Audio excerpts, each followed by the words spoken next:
Nell'istantanea 54 vi avevamo presentato la figura del nobile genovese Pierino Negrotto Cambiaso, primo presidente del Casteggio Football Club. Egli fu anche l'ideatore della Coppa Casteggio o Coppa Negrotto.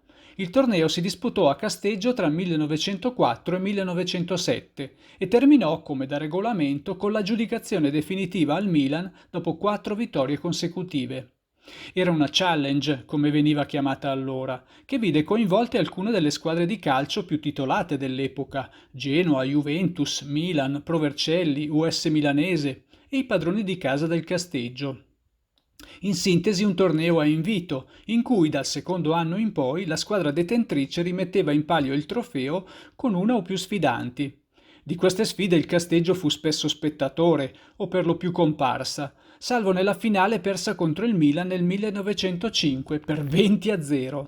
Una partita che Herbert Kilpin, fondatore e giocatore di quel Milan, ricorda in un articolo sullo Sport Illustrato.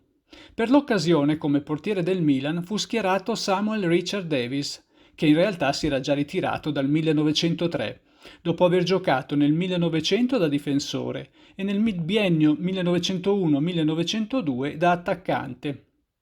Prevedendo l'andamento a senso unico della partita, Davis non indossò nemmeno la divisa di gioco, rimase inoperoso per tutta la partita, seduto su una seggiola davanti alla sua porta e fumando una sigaretta dietro l'altra, salvo abbandonare la porta per andare in attacco e siglare il 20° gol.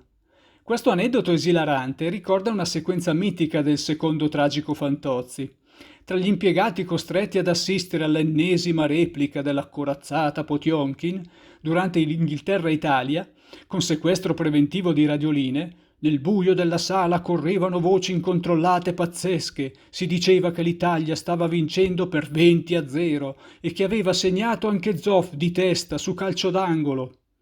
Chi ha familiarità oltre che coi film e coi libri di Fantozzi sa bene che il genovese Paolo Villaggio cita in alcuni passi episodi e calciatori del periodo pionieristico del calcio, dimostrando di conoscere bene l'argomento. Dunque è verosimile che la sequenza del film possa essere stata ispirata proprio da quel Milan Casteggio 20-0.